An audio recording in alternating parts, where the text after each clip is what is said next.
I've spent more than 30 years of my life collecting things.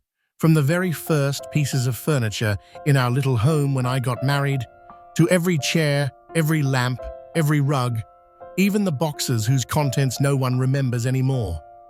30 years, and not once did I feel like I had enough. I used to believe that owning more would make me happier. A nicer wooden table, a softer sofa, a bigger house. But the more I had, the heavier my heart became. Not because my home got smaller, but because my mind had no space left to breathe. Now, at 65, I've come to realize something simple yet profound. Happiness isn't found in how much we own. It lives in the space we allow peace to enter. And that was when I began a new journey, the journey of essentialism. Not minimalism, that strict way of living with as little as possible, but essentialism, a gentler, wiser approach to life where we keep only what truly matters, what adds meaning, warmth, and calm to our days. I started looking around my home and asking myself one question. How many of these things do I really need to live happily? A simple question, but one that changed the rest of my life. Today, I want to share that story with you. A story not just about decluttering a house, but about clearing away 30 years of my own life. A journey that began with exhaustion, moved through regret, and ended with a kind of freedom I never knew I could feel again. So if your home feels heavy these days, if you've ever opened a drawer, sighed, and quietly closed it again, stay with me until the end of this video, because I believe that my story today might just become your story tomorrow. I've spent more than 30 years of my life collecting. When I was young, I thought that stability meant surrounding myself with things. I got married early, had children soon after, and we rented a small apartment before quickly buying our first house.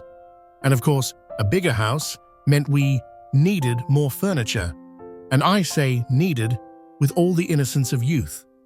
Back then, I believed that an empty house was a sign of poverty, while a fully furnished home was proof of success. So year after year, I kept buying. Another table, another chair, another lamp, another shelf, even things I never truly needed. Each time a child was born, we added a new dresser, a crib, a tiny shelf. Each time we moved, I never downsized. I took everything with me and then bought even more to match the bigger house. At one point, I owned 3 cars, even though only 2 of us could drive. One was for family errands, one was a big van for road trips, and the third was a Jeep for weekends. I thought I was sophisticated.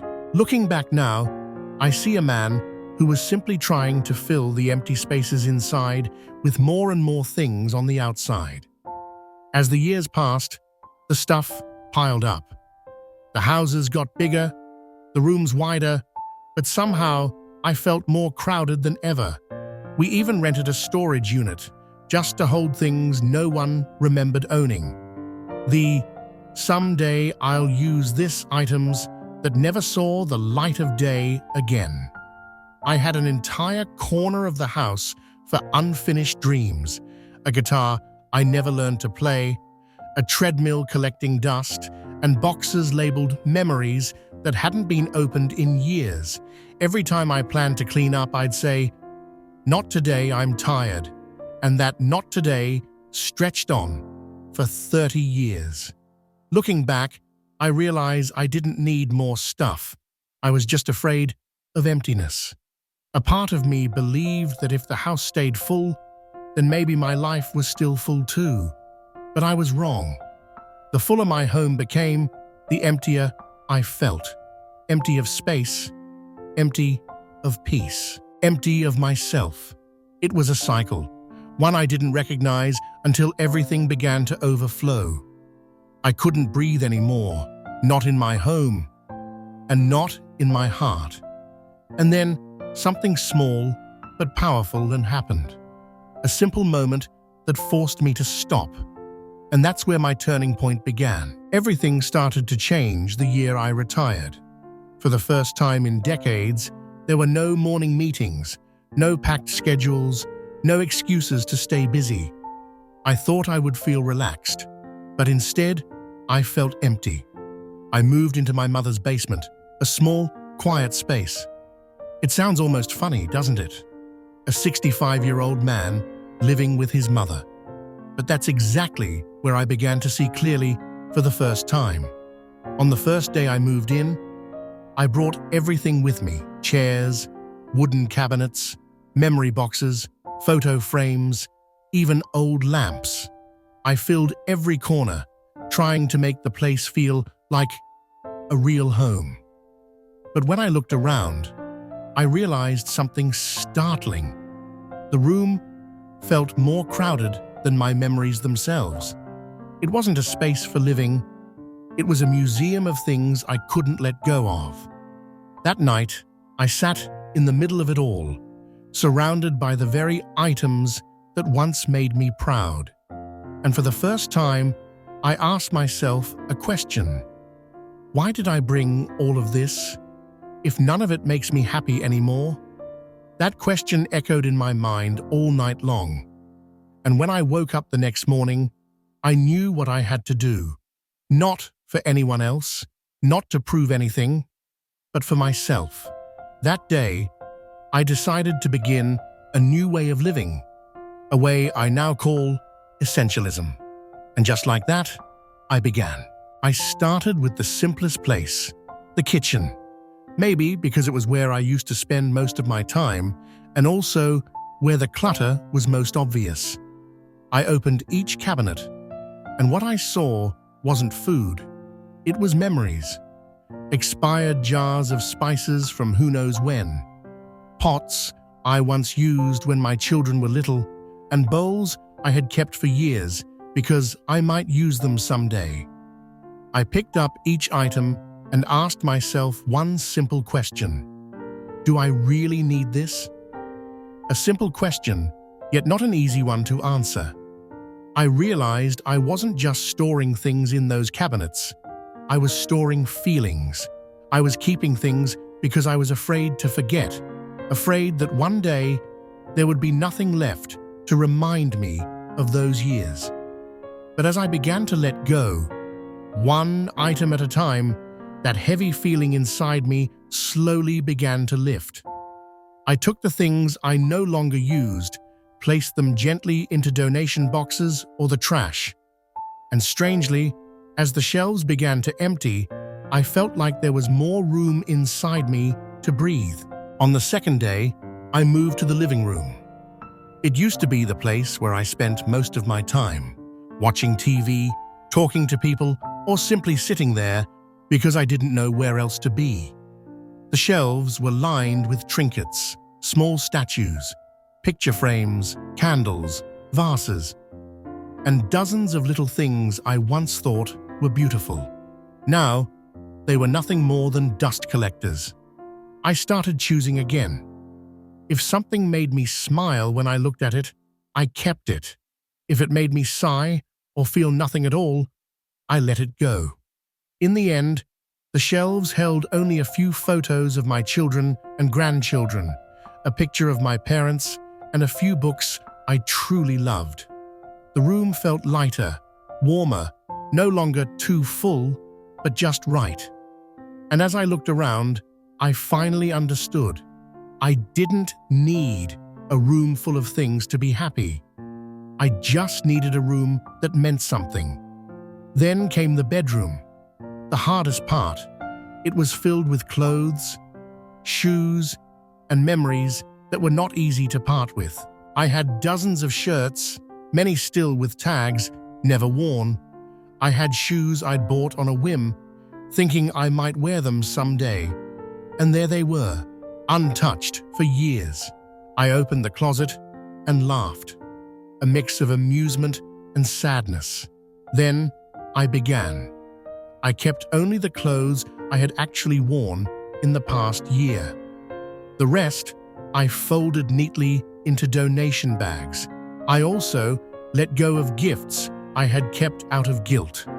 Things I didn't even like, but held on to because I didn't want to hurt the giver's feelings.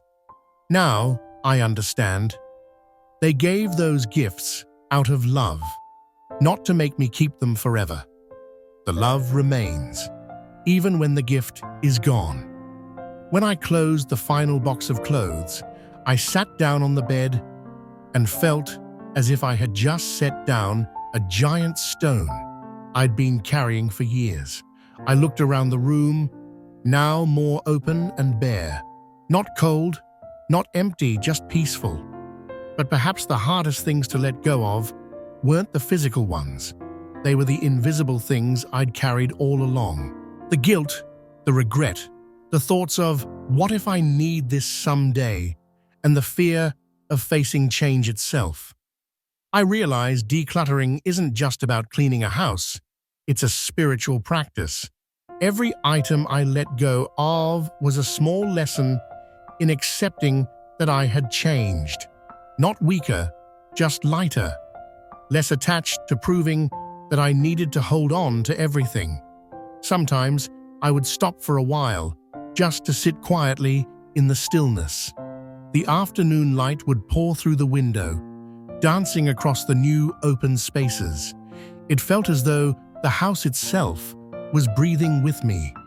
One afternoon, after finishing the bedroom, my mother stood in the doorway. She looked around for a moment and smiled. Then she said softly, "You know, this room feels peaceful now." Just one sentence, but I knew in that instant I was on the right path. I no longer wanted my home to look beautiful by someone else's standards.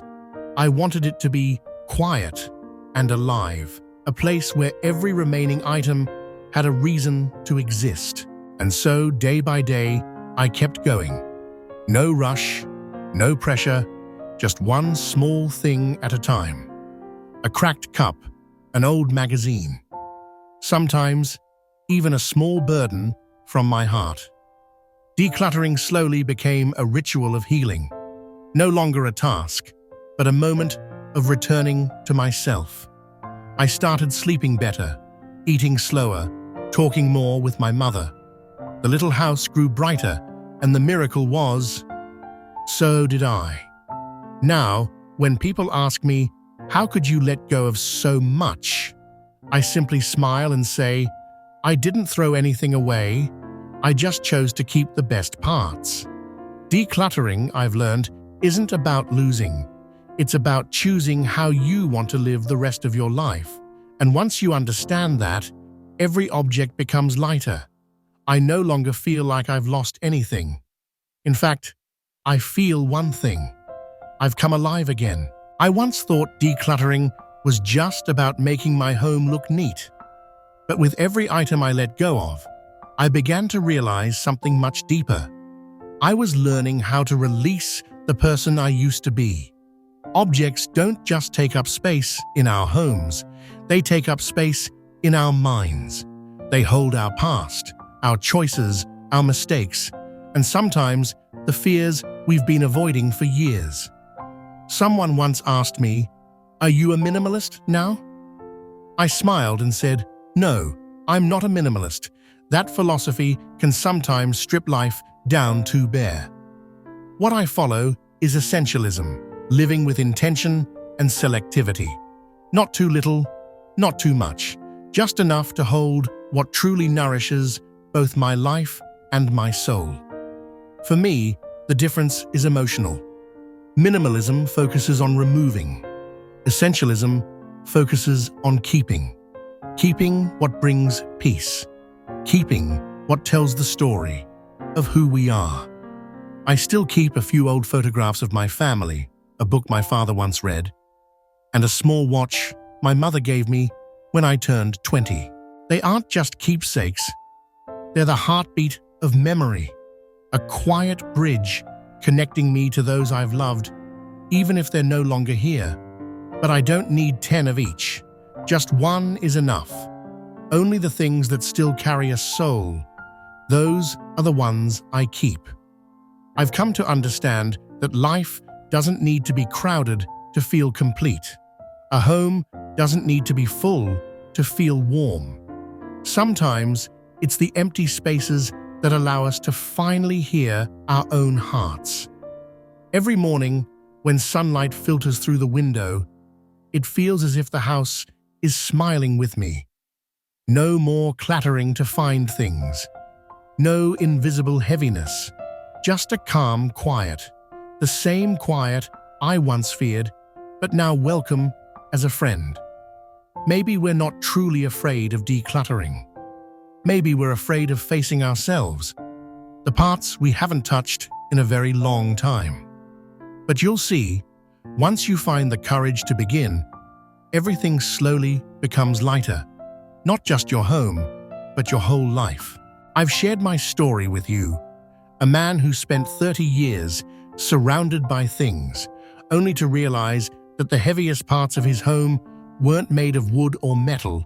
They were the memories he hadn't let go of. But now, I want to ask you something. Just one small question. One that might make you pause for a moment, the way I once did. What are you still holding on to that you no longer need? A belonging, a habit, or maybe a feeling? And worse, is there something you no longer even like, but keep anyway, simply because you're afraid to say goodbye? I used to fear that too. I thought if I let go, I'd lose a part of who I was. But in truth, when I released those things, I didn't lose anything. I found something I'd forgotten. The quiet part of myself that had been asleep for years. Maybe you're looking around your home right now and thinking, what's the point of cleaning now, at my age? But trust me, it's never too late to start living lighter. Start small. One drawer, one shelf, one sunny afternoon. You don't need to be perfect. Just honest with yourself. Pick up one item and ask, do I still need this? If your heart is silent, perhaps not. If your heart smiles, keep it. I won't be there to see how much you give away, but I do hope that by the time this video ends, you'll look around your home and quietly wonder, could it be that I've been living among things that are already too full? And if you're still here with me, still listening, that tells me something. It tells me that you too are searching for what I've found. A life that's simpler, softer, and peaceful in its own way. Now, as I sit here in this room, everything feels so different from before. This room that was once crowded with furniture, drawers, and boxes of memories now holds only the things that truly matter to me. Morning light spills through the window, falling softly across the white wall where I've hung a few family photos. There's no longer that suffocating feeling. No more narrow paths between stacks of things. Just a quiet space I had dreamed of for years, without knowing how to begin creating it. I've come to realize that decluttering isn't an ending, it's a beginning. When I let go of things, I don't lose anything. I simply reclaim the space to breathe, and a mind light enough to welcome new moments. An empty room isn't lonely. It's like a blank page, ready to hold the next chapter of life. A chapter that doesn't need much, only presence and peace. I still keep a few old belongings, but this time I keep them out of love, not fear.